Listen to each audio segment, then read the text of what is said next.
Excuse me. Welcome to the smartest people in the room. We are so glad you are here with us, and just by showing up, you are already demonstrating your very own smarts. Today, I'm pleased to feature two of the most well-respected and successful executives in the entire world of Latin music, and they are two of the nicest guys in the whole music industry to boot. I promise you will leave today thinking, wow, who knew? And you'll leave a lot smarter and more inspired than you arrived. Before we get started, please let me take care of some business. First, to the audience, please feel free to introduce yourselves in the chat window. The reason we do these webinars is twofold. First, we want to showcase really smart people and the amazing work they do day to day in the music industry. But the second reason is a bit more nuanced. Many of you know that I am a music industry headhunter. I run the music practice at Turnkey ZRG, and I place music executives in roles throughout the industry. So by definition and function, I help people connect with companies. In this series, my goal is to help you make more connections, and I invite you to take full advantage of that opportunity. Specifically, I invite you to engage with the speakers and the attendees in the chat of the Zoom. Please introduce yourselves, share your LinkedIn profile, say hello to your friends, and please make some new ones, and ask questions of our speakers. We will try to address as many of those as possible during the interview. And please make sure your chat is set to address speakers and attendees. In other words, everyone, not just the speakers. I want to thank our program sponsors for without their support, we could not make this free. Thank you to First Horizon Bank, Turnkey ZRG, the Tennessee Entertainment Commission, MedJet, Tennessee Brew Works, Project Music, and Cushmaster's brand of CBD products. So let's get down to business. In today's host seat, we welcome Bruno del Granado. Bruno is head of Global Latin Music Touring Group at leading entertainment and sports agencies, Creative Artists Agencies, or CAA, as it's well known. And he represents many of the most accomplished musicians working in Latin music, as well as actors, including Ricky Martin, Gloria Estefan, Luis Fonsi, Becky G, Residente, Donna Paola, and Isabella Merced, among many others. Based out of the Miami office, Bruno works across agency to help create opportunities in multicultural marketplace. He spearheaded the negotiations for superstar Gloria Estefan to co-star opposite Andy Garcia in Warner Brothers' Father of the Bride remake, which premiered in June of 2022. Bruno joined CAA in 2013 from RM Entertainment Group, which he formed in partnership with Ricky Martin. He was an integral part of the team that orchestrated the JV between RM Entertainment Group and Zodiac Entertainment. This company helped to springboard RM Entertainment into the television space by allowing it to sell and produce Zodiac's range of products to the Latin American and U.S. Hispanic markets. Prior to RM, he was president of Maverick Recording Company's Latin division, where he signed and developed artists such as Jorge Moreno, Chilean singer and songwriter Nicole, and Jose Padilla, among others, and vice president of programming for MTV Latam. He also spearheaded music video for RTVE, Spain's state-owned television network, and held senior executive positions at EMI Music Publishing Latin America and CBS Sony Music. In addition, Bruno was part of Sky TV Latin America's launch team and co-hosted TV specials for CNN's World Beat and The Music Room, VH1's Latin Explosion, Universal TV, and Polygram TV. His film activities include executive producing and music supervising a number of projects, including Ricky Martin, MTV Unplugged, Maverick Films VH1's 30 Days Until I'm Famous, and the critically acclaimed documentary Cocaine Cowboys. Welcome, Bruno. It is such a pleasure to have you here. It's an honor to be here, Tom. It's very. And joining Bruno as today's featured guest is Nelson Albareda. Nelson is a Cuban-American business executive and Grammy and Latin Grammy award-winning producer, and has over 25 years of diverse experience across media, live entertainment, marketing, content, sports, and real estate. In 2002, Nelson saw an opportunity in the events, entertainment, and marketing space, which is where he had early success as an entrepreneur. Most notably, in 2008, he established Eventus Marketing, which grew to serve and partner with a wide range of marquee clients such as Sony Music, Univision Communications, the New York Yankees, Kimberly-Clark, Walmart, McDonald's, Keurig, Dr. Pepper, HBO, Walt Disney, SiriusXM, and Latin Grammys, among many others. In 2013, Aventus had become the largest multicultural marketing company in the US, which is why he sold the company to Advantage Solutions via a roll-up strategy led by private equity group Apex Partners. In 2017, Nelson established Loud and Live, where he currently serves as CEO. The company has quickly grown to be a dominant player across its areas of focus, including music, entertainment, sports, content development, and marketing.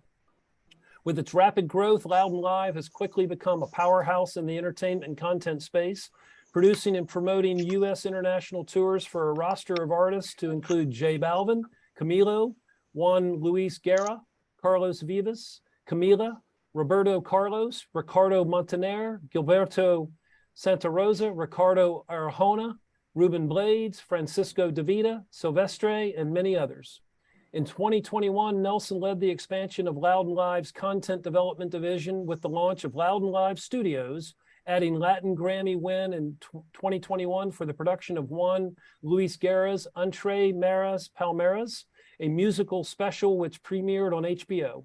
In addition, Loud and Live continues bridging top bands and artists such as McDonald's, Walmart, Amazon, alongside Nicky Jam, Manuel Turizo, Lunay, Carlos Rivera, Natalia Jimenez, Maria Angelique, and Kazu to create a unique consumer and branded experiences.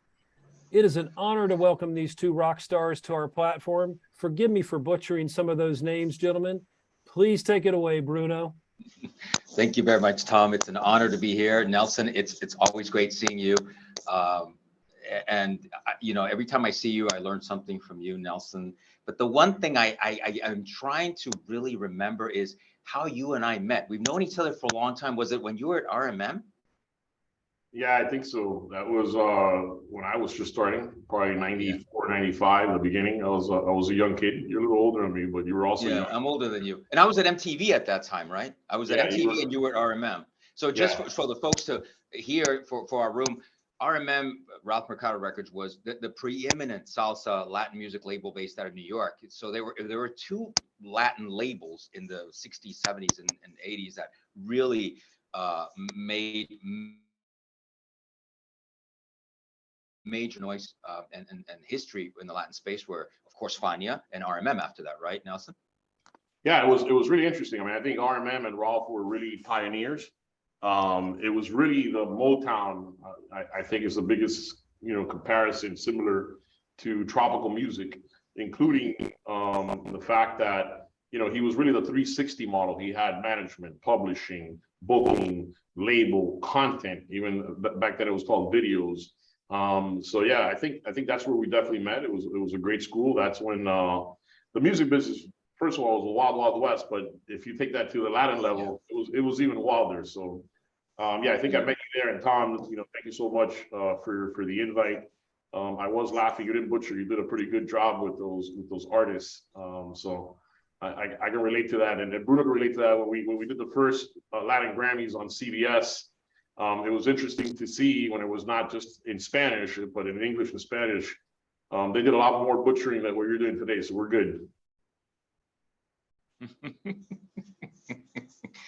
Speaking of the Grammys, Nelson, I just read an interview with Bad Bunny, who, as you know, is the biggest artist in the world, not just Latin, but he's bigger than BTS and Kanye and everybody else.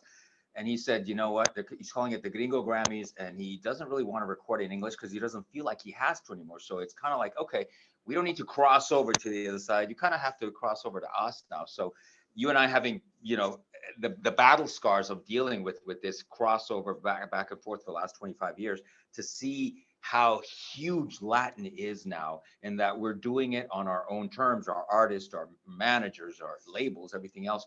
It's so rewarding to see that now.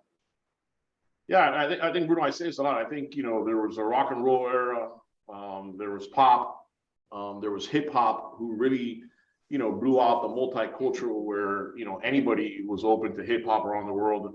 And I think, and obviously country around that whole time, where I think country and Latin have really been the two genres where over the last 10 years, it's gone mainstream versus just, in a secular. So, I mean, I definitely think that right now that Latin explosion, which we've been seeing obviously for 20 years, and it, you know, obviously you started at MTV. I mean, you had other jobs before that. I know you worked at, I think, Capitol and a couple of record labels. But when you went to MTV, and I can only imagine, MTV said, hey, we're going to go play Latin, but they didn't know who Ricky Martin was. They didn't know who Enrique Iglesias was, who Shakira was, and they just got out there. Fast forward to today, I think people do not realize and understand the magnitude of the Latin business, right? If you talk about Bad Bunny, to me, Bad Bunny is the, not in comparison, but the Michael Jackson of today. I mean, he's the guy that Drake and all these guys are looking up to, with Kanye, because he's doing more streams, selling more tickets. I mean, it just, I think he's one of the top 5 highest grossing tours in the history. So I mean, it's very interesting where Latin started when we started and where Latin is today. You know, Nelson, just to add on the MTV comment you made, it's really funny because when we launched MTV Latino in '93 in Miami, first of all, there were not Latin music videos. Maybe Luis Miguel had a video, maybe Ricky, and that was it. So we had to really dig deep in the well to program Latin music. It was easy to program U2 and the Cranberries and Duran Duran and everything else, because obviously the audience in Latin America wanted that.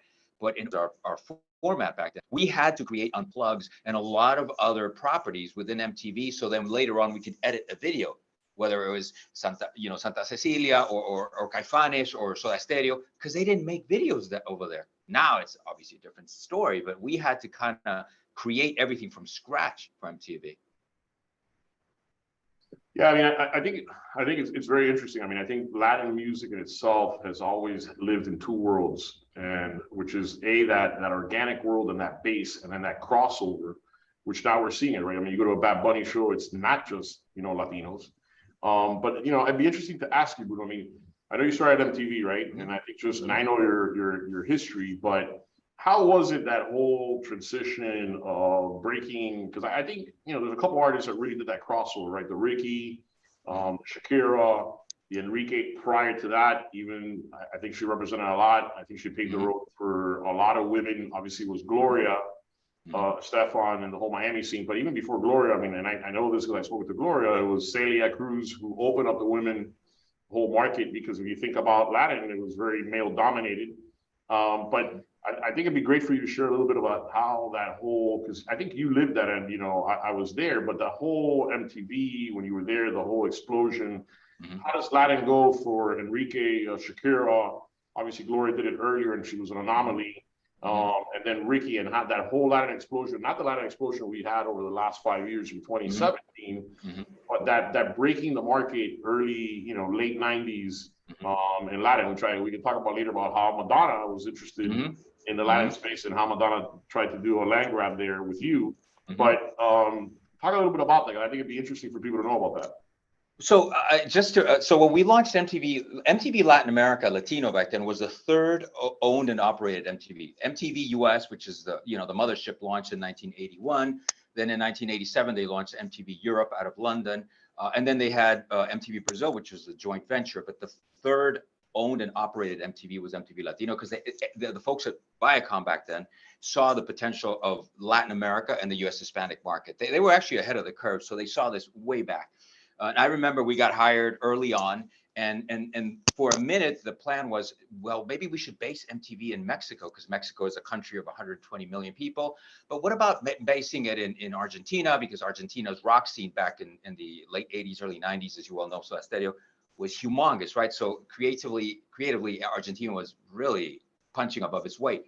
But then we started investigating, Nelson, and check this out, because we talk about Miami and the importance of Miami. So we realized back then that to go from Mexico to Argentina, you would have to fly through Miami. To go from Rio to San Juan, you would have to fly through Miami.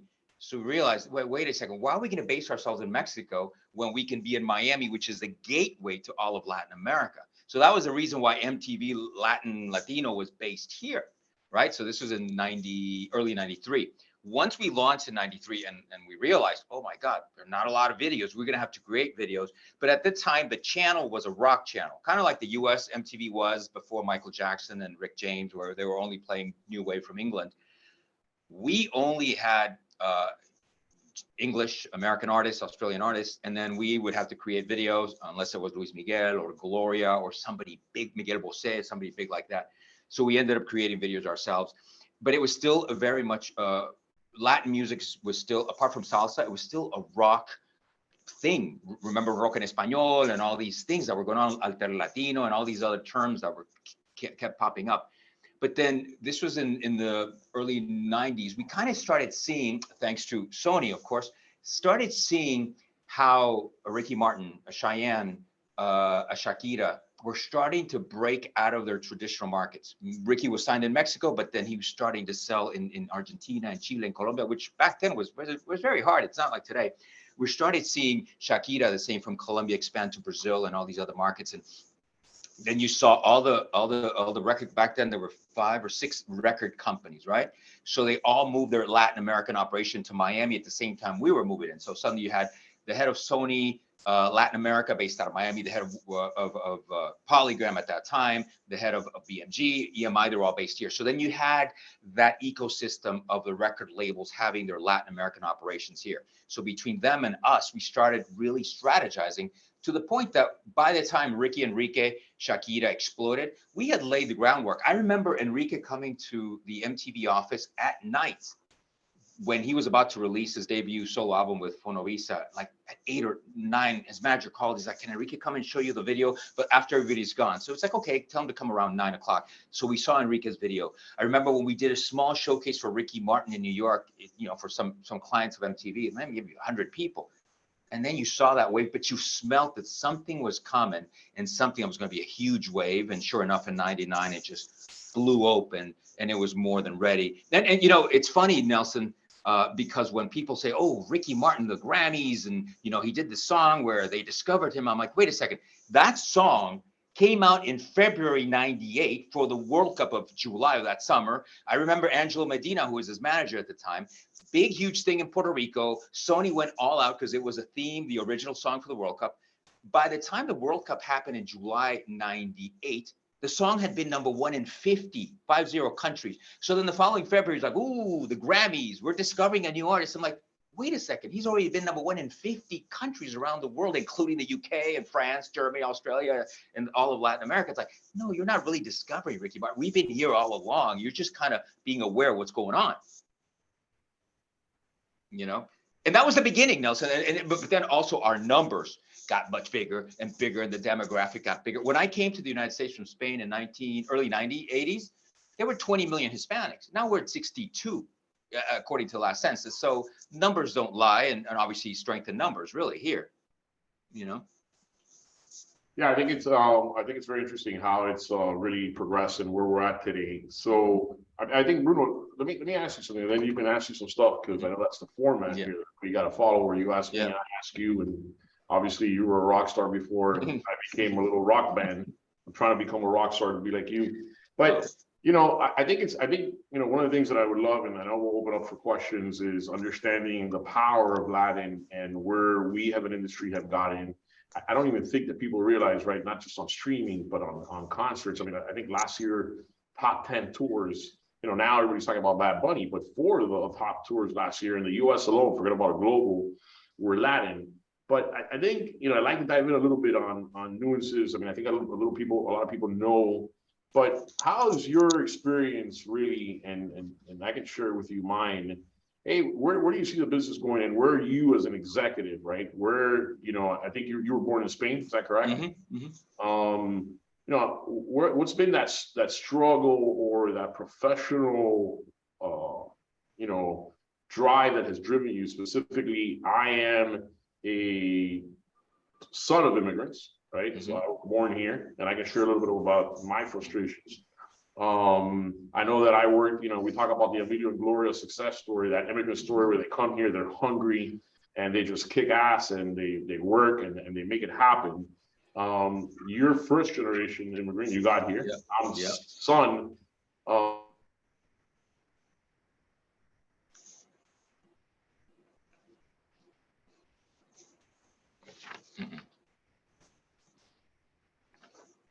Well, Bruno, Did it's we lose you. Nelson? Yeah, you got knocked off, so it's now you and me for a couple of minutes. I get to talk to you a little bit.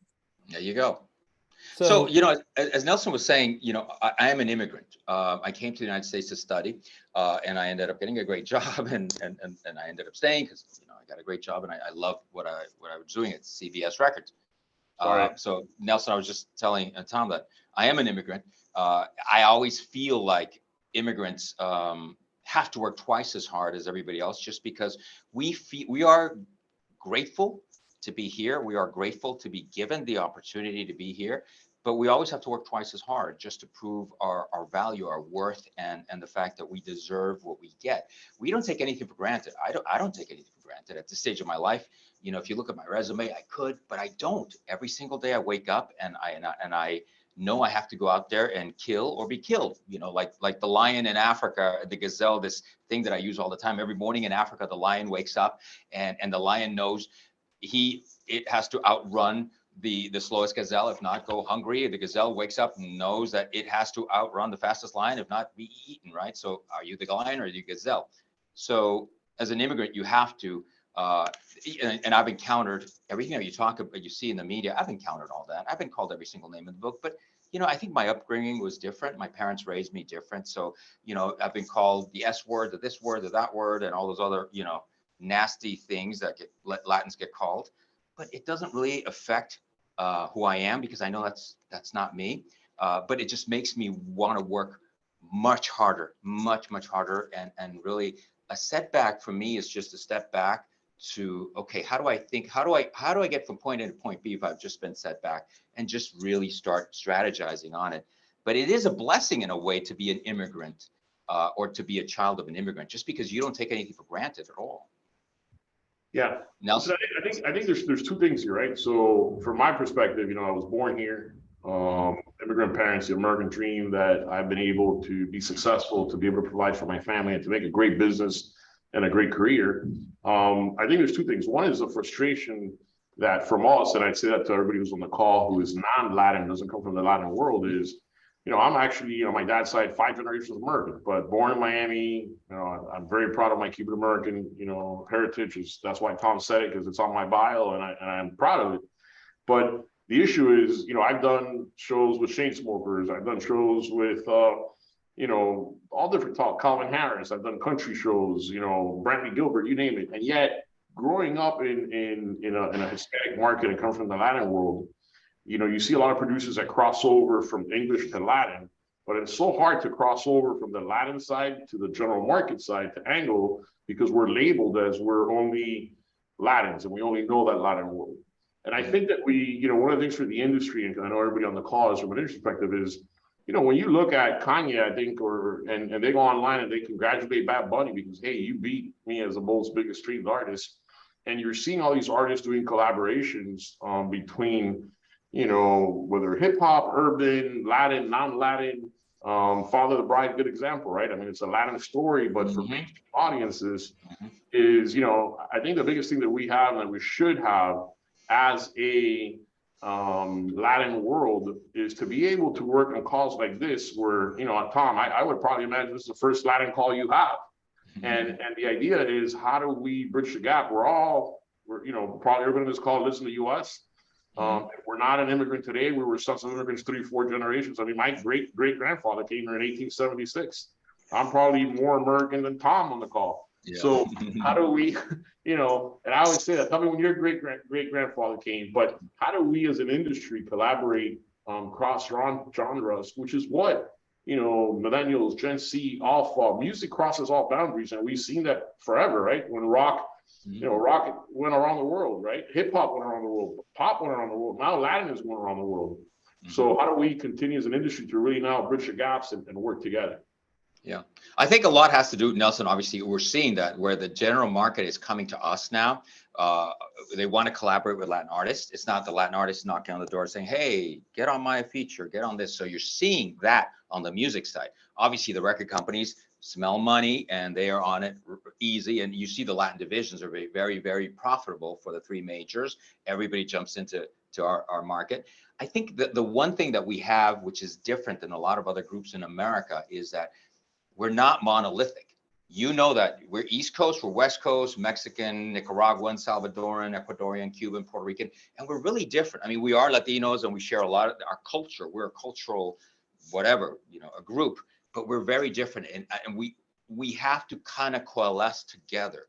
When people talk about Barack Obama being the first African-American president of the US, and they're like, when is the first Latin president? I'm like, well, when we coalesce as a group, we will have one. We will eventually have the political clout and power that other communities have here. It was interesting because a couple of years ago, I think it was like 2 or 3 years ago, Forbes did a chart of who are the most respected Hispanics or Latins, whatever, in the United States. And top of the list obviously was, the Pope, because he's Argentine. Then it was Justice Sotomayor, just because she's so respected. And then right beneath that, it was Gloria and Emilio Estefan. And then Jorge Ramos, who, as you know, is the primary anchor at Univision. But to see the Estefans top 3 as to the most respected Latinos, that's like, wow, that's huge. More so than politicians or CEOs. And we have a lot of CEOs now, unlike back in the day when we had one at Coca-Cola, but we have a lot more. But to see that the Estefans are cross-culturally, across all the Latin spectrum, they're so respected, that's huge. And I think that's the kind of example we have to follow in order for us to get that seat at the table that you're talking about, I think. Yeah, I think, listen, I think you bring a point. I think the seat at the table is more than well deserved. We've earned it as an industry, both on financial, as a demographic, as a business, period. And I think that has changed a lot. I mean, I know that if you go to a Bad Bunny show, I got a lot of friends that are Jewish, and you see Jewish white kids, and you see Black kids, and you see language is no longer a barrier, right? And I think it's going the opposite, right? So when you think about rock, you would go to Latin America, they never spoke English, but they would listen to Spanish. They would, they would listen to English music. Same thing with hip hop. It went around the world, and now it's Latin. And I think, going back to what you said, Bad Bunny, he doesn't want to sing English. Listen, I'm proud of Spanish, and you know what? I guess it's the turn for other people to sing in other languages, and that's not just English. Yeah, exactly. You mentioned radio stations. So in Spain, when growing up, we had 40 Principales, which is the #1 network. So when you listen to radio in Spain, they play English or Anglo music like next to Latin music. So there's not just Latin station, Anglo station. You get everything over there. So you get, back in the day, you would get Madonna, Michael Jackson, followed by Alejandro Sanz, followed by Laura Pausini or whatever. You see that in Latin America too, and you even see it in Puerto Rico. You just don't see it here in the U.S. Because Puerto Rico, the stations in Puerto Rico will play English, Anglo, whatever we want to call it. They'll play that. Kaku plays Anglo and Latin at the same time. Right. So we need to see that. I think we need to see that more, but we're going to see it, I think, as time goes by, because just once again, the demographic, the numbers, and all that stuff, Nelson. The other thing, Nelson, I just wanted you mentioned Father of the Bride, because that was been my pet project for the last 2 years. It's interesting because the film did so well. The numbers, streaming numbers, were humongous across the board with general market, Anglo and African American, Latins, of course, and everything else. So this is a movie, because usually Latin movies here don't do well with the general market unless it's Almodovar or Iñárritu from Mexico. It's an artsy film, but this one did it very well across the board. So the Anglos liked it. They liked the story. They liked the cast, everything else. The Latins liked it because this was the first movie where it's not condescending. It's the Cuban family with the Mexican family, but it's not that, chasing papi condescending kind of way. And that's why I think Latins reacted so positively to Father of the Bride. So I agree. I saw the movie. I thought it was very well done, and congrats on that and the numbers. I know people have been posting questions. Tom, you just posted what 2 artists are we most excited about? I'll pick one, and then Bruno will pick another one. For me, it's Camilo, which is a young artist that we've been working with, and not because we've been working with him for the last 2 or 3 years, but he's showed me really bridging the gap between being a good person and being a consummate professional. Camilo is somebody that we started working with early on when he really had just started, and I got a call from Sony, Pepo Ferradas, who's a very good friend of mine, who was Shakiro's manager, and who I took a lot of respect, had signed them. And I said, hey, this was right before, probably end of 2019, right before the pandemic. And I said, look, you know what? We don't know how strong the kid is, but let's do some showcases in Dallas, LA, Miami. we'll put the money, we'll invest in Camilo. And we really committed to that. And then the pandemic hit. We never were able to do the showcases, but the pandemic, as you guys know, really helped some artists, and kid become viral. He worked social media spectacularly well, content. And, we did his first global tour last year in 2021. Kid had never really actually performed, so it was a little scary to go out with an artist. And listen, we launched a tour. We did a global tour. It started in Europe. Key learning we got before we got to the US was that a lot of small kids would go to the shows. So we had to switch the show from being GA rooms to actually theaters.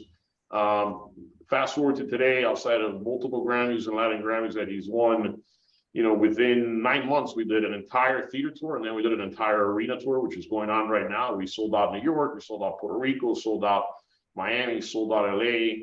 LA, unfortunately, due to all the new things that we have with COVID, we had to postpone last week due to some band members that were unfortunately sick. But I have a lot of faith in Camilo. And he's one of the artists that I'm really looking forward to not only continuing to work with him, but blowing him up. I don't know about you, Bruno. Well, I love Camilo, and I think Pepo's done a tremendous job. Honestly, it's, I tip my hat to him. We say in Spain, chapo to Pepo. I am very excited about many artists, Lunay, Turizo, Yendri, but the one that really blew my mind a couple weeks ago was Elena Rose. So we started working with Elena Rose a couple months ago. She is an accomplished songwriter, started as a songwriter, had 7 number ones here as a songwriter, and then she decided to focus on being a singer as well. So she got signed to Warner Music Latin America. Management team is Becky G's team. So we were told she was really good live, and they were going to showcase her at the recent Billboard Latin Music Week conference. And I was told she was good live, but she completely blew me away. The mastery this girl has on stage, her musicianship, her stage presence, everything. This girl is going to blow up next year, Nelson. This is one where you're like, I remember when Lady Gaga first started and she was doing small clubs in New York. You're like, she will blow up, right? This is the same thing you feel with Elena Rose. And it's funny because she hasn't lost that humble perspective. Last week, she was given a special songwriters award at the Latin Songwriters Hall of Fame last Thursday here in Miami. And when she got on stage to accept the award, obviously she was very emotional and just very teary-eyed. And she said that she had been, when she arrived from Venezuela, she had, because the award show was at the Hard Rock up in the casino. It's a great venue, by the way, Nelson. She said that she had been at the Hard Rock when she first arrived in Venezuela as a waitress. She says to be back here on stage receiving an award just only in America, which I attest to that because the opportunities we're given are only in America, right? But to see this girl go from being a waitress to maybe a songwriter to having 7 number ones to totally killing it on stage, she's going to be an incredibly big artist. I guarantee you next year. All right, Bruno. So why don't we swap some stock? I'll give you some stock in Camilo. You give me some in Elena Rose, and we're making a date. There you go. I like that. Let's do it, man. Let's do it. Nelson, let me ask you a question. So you being from Miami, are you a Dolphin? Are you a Dolphin fan or not? I am a Dolphin. I'm really a Miami Heat fan. I'm a basketball guy. I love basketball. Even though this crazy schedule, I actually went to a Dolphins game a couple of weeks ago versus a Heat game. But yeah, I'm a Dolphin fan, but I love basketball. I'm a Heat fan. And what about the Canes? Are you a Hurricane or not? I am actually. I'm a UM alumni. There you go. Same here. Same here. It's funny that you say that because I guess their development office just hit me up on LinkedIn and they want to invite me to the game on Saturday. I think they want money, but I'll take the invite to go to the game. We'll take it. We'll work the Canes all the way, Nelson. I'm actually not a Dolphin fan. I'm actually a Cowboy fan because I'll give you a perfect example. And I'm a Chicago Bull fan. I'll tell you why. So growing up in Spain, the Cowboys, Jerry Jones, the owner, smart genius guy, by the way. He, back in the 70s, he promoted the hell out of the Cowboys in Europe, right? Via the cheerleaders. So the only American team we knew, this is before the internet, before cable TV. This is like we had two television networks in Spain, RTVE1, RTVE2, and that was it. And it was only 6 hours a day from one and 8 hours a day. but you would see the Dallas Cowboy cheerleaders on any little thing when they talked about American football, because that was Jerry Jones's way of promoting the game. So everybody in Spain grew up being a Cowboys fan because of the cheerleaders. When we got cable in the early to mid 80s, then Canal Plus and all the other cable systems got the rights for the Chicago Bulls with Michael Jordan. So that a whole country of 40 million people became Chicago Bull fans, right? Because that's the only team we were able to watch. So then when I came here, I was like, okay, I'm a Bulls fan because I used to watch them in Spain, and I'm a Cowboys fan because I used to, see all the stuff on the cheerleaders and everything else in Spain. So I'm not really a Dolphin fan, even though I live in Miami. I've been here, as long as I can, probably longer than I have in Spain, definitely longer than I have in Spain. But I'm definitely a Hurricane. Miami Hurricanes all the way. The power, Jerry Jones and the Cowboys. If there's somebody that can solve stuff, it's you, Bruno. So I'm good with that. There you go, Nelson. So tell me, what are the 3 things that have happened to you this year that you could share, that are, not private, but 3 things that have happened to you this year, positive or whatever, and I can tell you mine too. 3 positive things. I mean, I think, we set us aside to create something different in the Latin world. I think the biggest difference is, I always say this: we are a promoter, that we went from becoming marketers or being marketing people to promoters. The difference between other companies is that they're promoters that want to get into the marketing game. So as you know, our business, Bruno, we have a big marketing division. We work with all the big brands, the Amazon, the Michael Kors, and Walmarts and McDonald's. And then we have the entertainment side, and on the live side and the content side and everything we do. So, Latin Live is really a pretty young organization. We started it in 2017 and, put a lot of power behind it. And, it's all about people. When COVID hit, we were just really a 2-year-old, organization. We never stopped working. We kept on working. And, seeing the fruits, I think the first thing that happened this year is that while we did a lot of tours in, 2018, 2019, it came to a halt. Fast forward to today, we're working right now on about, just in the US, Canada, and Puerto Rico, probably 400 shows, 60 different artists. And I think the great thing has been to really see that we've never lost an artist. And as you know, artists come and go, for those who are in the business, right? For whatever the reason is. But I think the most beautiful thing has been able to see that the Latin Live difference, we've been able to scale it, right? It's different when you're an independent promoter that you do 10, 20 shows. Our competitors, and somebody might be on the phone and we get along with everybody, but our competitors are Live Nation and AEG, and they're big monsters, right? And one of my concerns was always, can we really service artists at a larger scale, and can we continue to grow that? So I think the first thing that positive that happened this year is that we're going to pull it off this year. We got ranked in the mid-year reports as the 11th largest promoter in the world, according to Polestar, and is that we were able to scale that. The second thing is we really are only as good as our people, right? This is a people business, and we've been able to continue to grow Latin Live and continue to hire good people and build a great team. My mentality is, if you take care of your people will take care of the world, right? Like, we're one big family. If we take care of the people, they'll take care of the fans, the artists, the clients, the sponsors. And I think the second thing is that we've been able to continue to grow and add really people to the team, to our familia, and be able to keep that culture, be able to keep that, hey, whatever it takes, passionate, being able to deliver. So we've been able to grow that. And then the third thing is, you have, as entrepreneurs, as people, as leaders, you have a vision, right? But when you go home at night, you really look at yourself in the mirror and say, hey, can I really pull this off, right? To the world, you're like, yeah, I'm going to do this, and I'm the biggest badass. But when you go home and you look at yourself in the mirror, like, am I really going to be able to pull this off? And I think the runway that I see, not only because of Latin, I think for independence and for there's a cycles, and we've seen a lot of cycles in the business, is I think we're on to greatness. And I say by greatness is, I really do believe that Latin Live and other organizations, but I have the privilege of leading this team, is, look, we went into Latin America. And Bruno, as an agent, a lot of people out there, hey, are these the guys, the new kids on the block? Are they going to be able to deliver? just came back from Ecuador. We sold 2 stadiums with Ricardo Arjona. Carlos Vives, Camilo, other artists have trusted us with their tours in Latin America. Now we went into Latin America. So I think the third thing is that I really do feel that we're going to be able to continue. And those of you that are on the call that don't know, we're all about transparency, understanding, helping artists understand how to read financials. Like, we're here for the long term. And I think that the third thing that I'm very proud of is that I really do see a runway for Latin Life to continue to grow.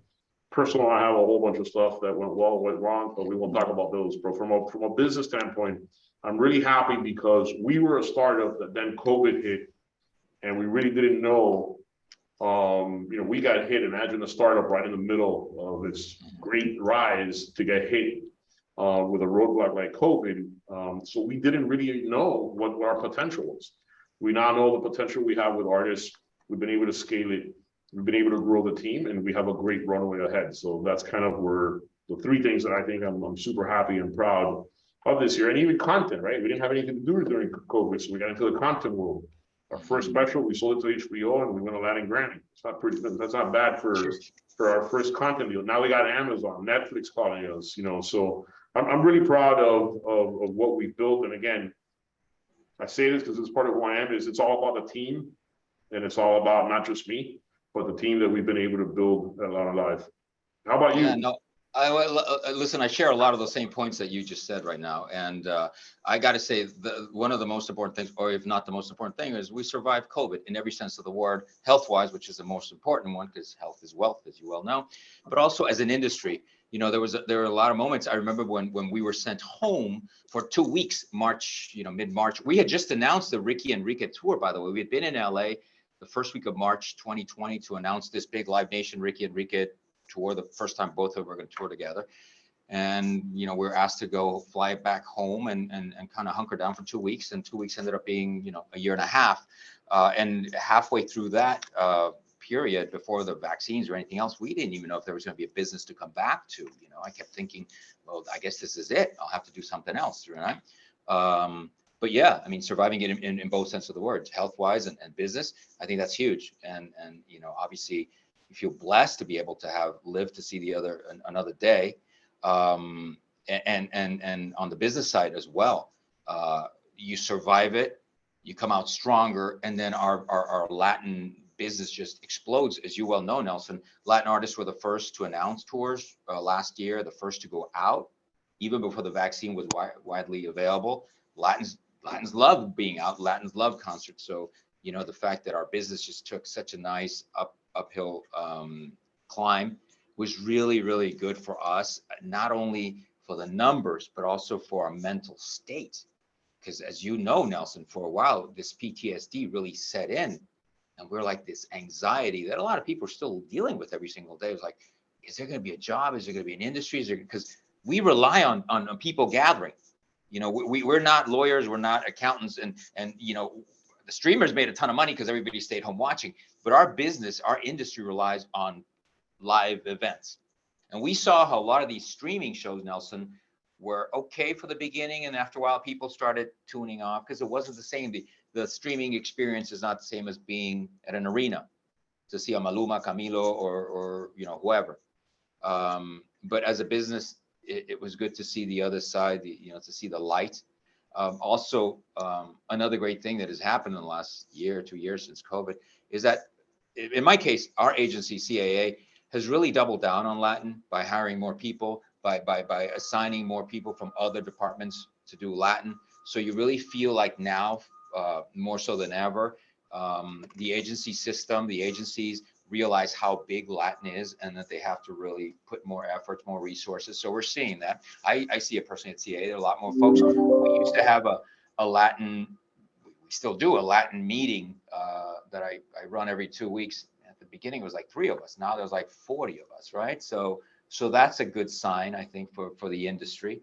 And then the other thing that has happened in the last year or so, Emilio Stefan has asked me to help him a lot more with all those projects that he has to. So to kind of be involved with such a legend, because he is iconic, him and Gloria are iconic. They are at the, like I said, top 3 most respected Hispanics in America. to help him put together these events that he does with the White House, with the, all these like movers and shakers and captains of industry, just to be allowed to be a part of that. That's great. You feel honored that Emilio can say, help me with this, and to count and rely on my knowledge, expertise, or whatever it is. That's huge. As you well know, you never stop learning. At least I still learn every single day. And I like to be surrounded by folks that I can learn from. And if there's somebody I learn from every single day when I'm in his presence, is Emilio Estefan. There is not one day when I don't walk away from a meeting with him and thinking, oh, I know everything there is to know. And I never want to get to that point, Nelson. I always want to feel like I want to learn. I want to always be the student. I always want Obi-Wan Kenobi. I'll be Luke Skywalker or Padawan, but I always want Obi-Wan Kenobi to kind of teach me, because I will never be arrogant enough to say, I know everything there is. So that to me has been a huge honor to have Emilio trust me with helping him with a lot of his projects. Yeah, I agree. And listen, I think Emilio has been a great guy. I know that, as you know, he has, helped me a lot, and it's funny. I get a call every day. Emilio spoke great about you. Hey, let's do this, let's do that. So no, he paved the road for a lot of. I say this. I mean, I think the Celia Cruz and Tito Puente, they paved the road for the new artists, right, back in the 50s, 60s, and 70s. And I know because Laura has told me, but from a business perspective, I think Emilio really, laid out that groundwork to open the doors for a lot of what's happening today in the Latin music business. So I don't know if you have questions for me, Bruno, or not, anything else. I do know we have maybe 15, 20 minutes. I know somebody sent a question about, and I don't know, Rachel, I think it was, that you worked on a country music festival that we did called Tequila Bay, which I'm glad that somebody on the call trust us, even though we're American, but we're in the Latin business to do country. But we are bringing back that country music festival to Miami. We are bringing it back next year. We are actively speaking to agents across, not just CAA, by the way, Bruno, apologize, but across not just CAA, but others. Actually, I was with some of your CAA guys earlier this week and talking about that. So yeah, we are bringing country music festival. It's called Country Bay. It was originally called Tequila Bay, back to Miami, which is interesting. I think, for those of you that don't know, last time I checked, about 25% of country music listeners in the U.S. are Latinos, which is an interesting, fact. And Miami is a big market for country music. So we believe that combining the sexiness of Miami and country, we can bring it back. We tested that music festival in 2017, and due to COVID and some, reshuffling of priorities, but we're bringing it back next year. So I know, Rachel, I believe I know you, even though you said you worked on it, I apologize. But we're bringing that back next November in Miami, Country Bay Music Festival. Awesome. I see. If anybody has any other questions. I see one from Dave German, who I used to work with, and I'm so happy to see his name here. And basically, because we worked together at Sony a long time ago. I'm not going to say when exactly, because that'll date ourselves. But it's basically, how did the experience at Sony inform the rest of my career? Huge. I can't even begin to tell you. Dave would probably know, and John Delp, who's on, and Peggy. So the other day I had a conversation with Steve Leeds, whose brother Harvey used to be the head of promotion at Epic when I worked there. And Harvey, to this day, has been one of my greatest teachers, just because if I was not ready for him in the marketing meeting on Wednesday, he would pummel us junior product managers. John Delp would help us and guide us and coach us, but God forbid Harvey did not like what you had to present, you were screwed. So the reason why I am still a man of my word, and I stay up till whatever time I have to do my job and everything else, is because all that work ethic was instilled in me by folks like Harvey Leeds and Dave Glue, Larry Stessel, John, of course. It was incredible, because I don't think I'd be where I'm at now if it wasn't for that foundation I had. Back in the day, and this is true, CBS used to be the Harvard of the music business, Sony in a way too now, but CBS was Harvard, and EMI internationally was Oxford, because everybody who wanted to learn international went to EMI, right? And the big CEOs, Ramon Lopez and Roger Ames, were all EMI employees. But CBS in the US was it. If you worked at CBS, it was like as good as going to Harvard.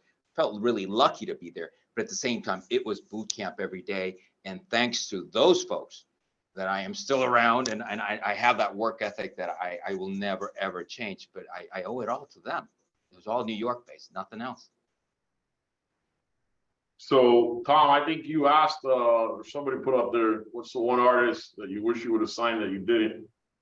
I think I have a lot of those because, you know, you always say, hey, this guy's not, you know, going to make it, or this guy's going to make it. But I think the most recent one was Bad Bunny.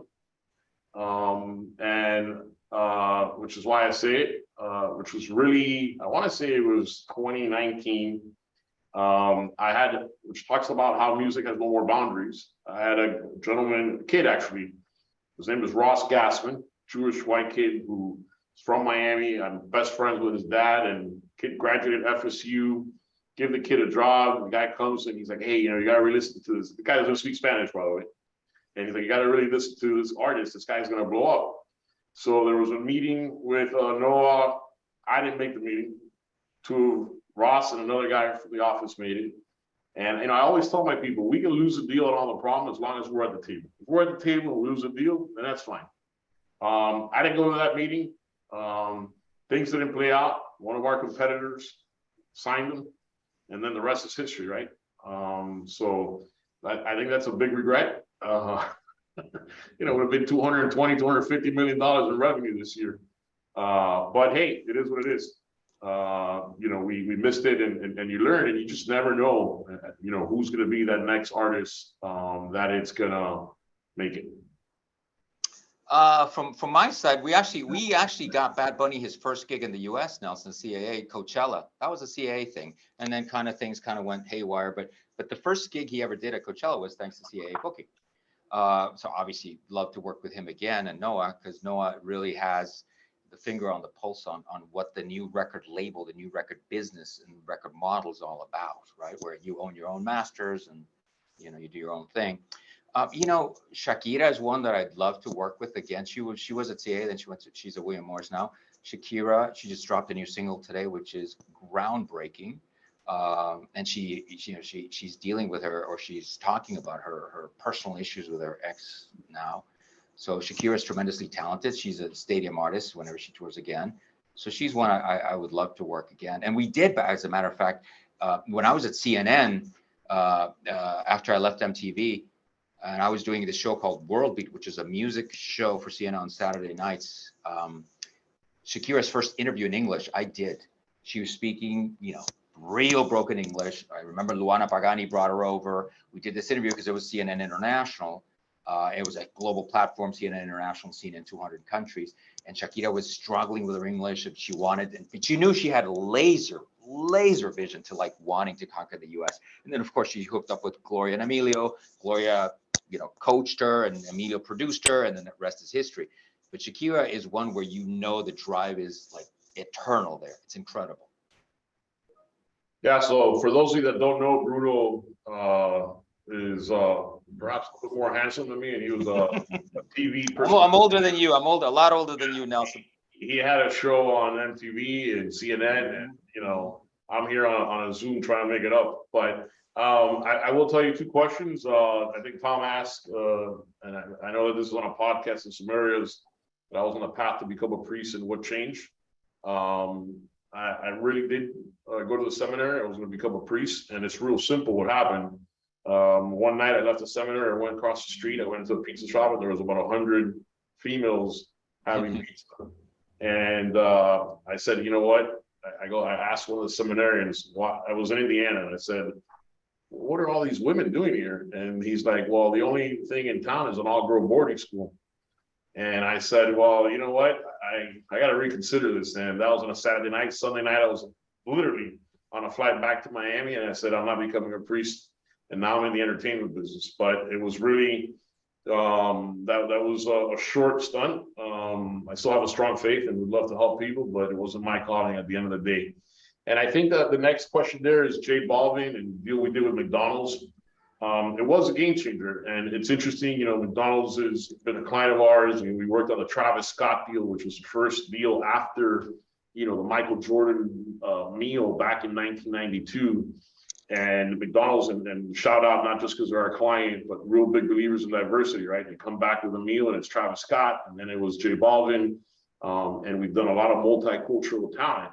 But the J Balvin was the first time I think that a brand really got behind a Latin artist and said, we're gonna play general market game with a Latin artist. It was a 1.5-month campaign. I'm sure you've seen, New York Times, the burgers ran out and meals ran out, and it was very successful.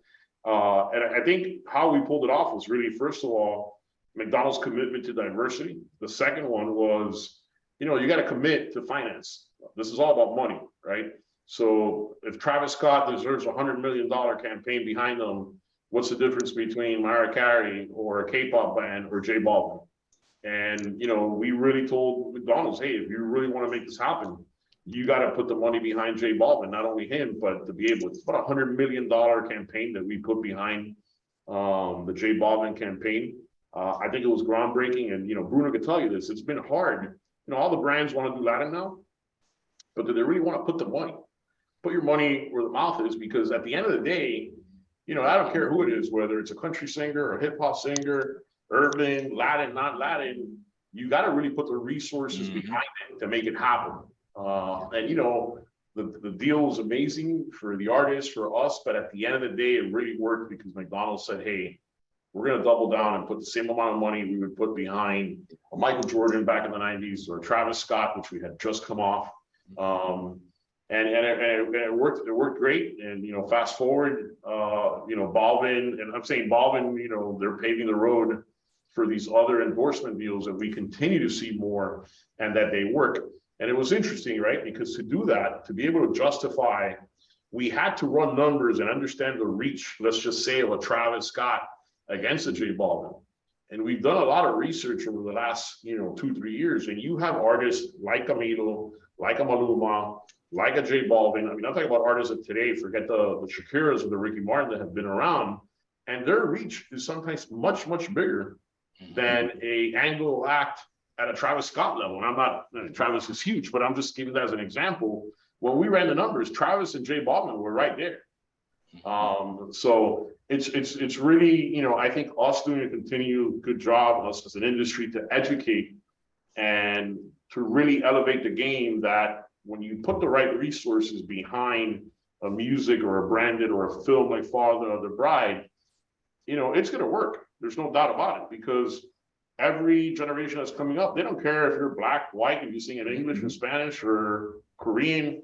It's all about culture, and the new generations don't care. So for the brand's perspective, like a McDonald's, at the end of the day, they put the money behind it and it worked.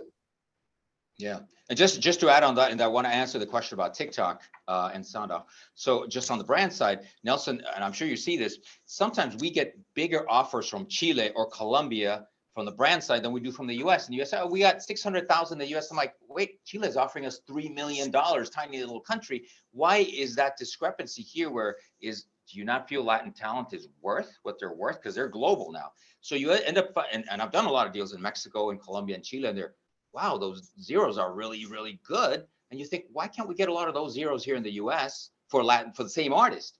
So, but like you said, it'll take time. They're coming around. I think the brands are realizing they can't get Latin talent cheap like they used to, because before they would do it for free. And by the way, Bruno, you're totally right. I remember talking to Fabio, who's Balvin's manager, and I talked to a little bit like Maluma, where he's like, why am I going to go do a deal in the US for $1 million when just in Colombia I can get $3 million?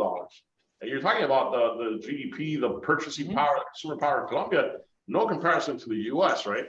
But the brands have always, the bottom line is that the brands traditionally in the US have always paid more money to any talent to do an endorsement than in Latin. What is changing is that now you have a lot of metrics, right? Because of algorithms on the streaming platforms, because you have the reach on the Instagrams, the TikToks, the Facebook. Numbers don't lie. And what is happening to us as an industry is that when you talk to numbers, which is really, don't get me wrong, McDonald's is a client of ours. I love them. They really trust us. We work for the brand. But we were able to say, okay, let's run these top 20 Latin artists. against these top 20 talents that are non-Latin that you work with. And let's talk about what's the reach, because at the end of the day, it's reach. And I'm talking about US reach. And when you put them together, there's a lot of Latin artists that are much bigger than any general market act you could think of. I mean, Maluma's got what, 68 million followers on Instagram alone. So it's huge, Nelson, it's huge. But hopefully, you know, we'll see things start changing when they realize our numbers are there. So Melissa asked about how do you guys feel about sound on the TikTok's new music distribution? So TikTok has been great for us, especially with developing artists, because it's another avenue to promote our artists, our clients. Like I said, more for developing artists. It used to be back in the day, it was radio, MTV, those were the gatekeepers, and maybe some of those television shows like SNL and Fallon, whatever, back in the day. Now it's obviously YouTube, and TikTok has completely wiped the floor with everybody. I think it's great. Obviously, it was bound to happen. TikTok have realized early on that they were making a lot of artists bigger. So it's only a natural progression for them to get into the music business per se officially. And I think it's good. I think we need more platforms to help expose developing artists, because there's just so much clutter right now that we need to have more ways to develop new artists, because that's the future of this industry. And Bruno, not because of anything, but you brought up SNL and Saturday Night Live was a big platform of yesterday. I think it's still today. I think it's good to give a shout out to Marcelo Hernandez, Miami's own. Can I tell you something? No, Nelson, I'm going to give you the world premiere on how that came about. So, you know, once again, I go back to, I know, and only in Dade and Emilio and all that. But the great thing is we got this Cuban Dominican kid on SNL. And the reason why I thought about it is he did a post this past week, and you know, I don't know if you saw it, he was asking, okay, so on SNL, who would be like your dream artist to perform, and who would be the dream artist for you to present? And he's like, well, for sure, Rosalia. And then he said, Juan Luis Guerra. And which is great, because he's our artist. And I'm already talking to SNL and saying, I'm trying to convince Juan Luis to do a skit. I don't think we're going to be able to get that, but it still works, right? So talking about. No, that's great. Emilio identified him a year ago as to this kid has huge potential to explode. And of course, Emilio is the talent, the kingmaker when it comes to talent. And the fact that Marcelo is only the third or fourth Latin comedian in the show's 40-something history, for years, 48 years or whatever. And he's the first one who actually speaks Spanish, really proper Spanish. So, you know, we're breaking down barriers one step at a time, Nelson. That's a great thing to see and to be a part of, you know. Tom, I bought these. I can show you where to buy them. It's awesome. I've had the great fortune of winning a Grammy and 2 Latin Grammys for projects that always have been close to my heart, with a guy named Cachao, which Emilio and Andy Garcia really were the guys that first, you know, refound him. He was the creator of the Mambo. And I had the opportunity of working with him and creating his last live album. And then recently with Juan Luis Guerra, with the HBO special that we won also a Latin Grammy. So I try to buy them, but I can't find any more of them. So I only have the ones that I got. Well, guys, I'm afraid we are about out of time, but I could sit here and listen to this for hours. This has been fascinating, and I knew it was going to be. You've once again proven that I can bring the smartest people in the room, because we did it today in a big way. Hats off to both of you for what you do and what you continue to do to make the music industry better, more inclusive, and more exciting. And so, gentlemen, please carry on and keep doing it. I can't wait to watch it unfold. Thank you, Tom, and thank you for everybody that joined the call. And feel free to reach out. I mean, I know I speak on behalf of Bruno, and I, and any collaboration we can help anybody, mentorship or just opportunities. I think it was Rick or somebody on that says, I'm always trying to make a deal. I'm a deal maker. Let's make a couple deals and make this worth our time. So Nelson's the deal maker. I am the connector. So between the deal maker and the connector, we're going to make a lot of. So call Bruno, who apparently is not my agent. I'll pay him commission. Let's get the deal done. Well, folks, thanks for attending today. We're not coming back next week, but we will be back in 2 weeks. So meanwhile, be nice to each other, stay healthy, and we'll see you out there soon. Take care, guys. Thank you. Thank you. Bye-bye.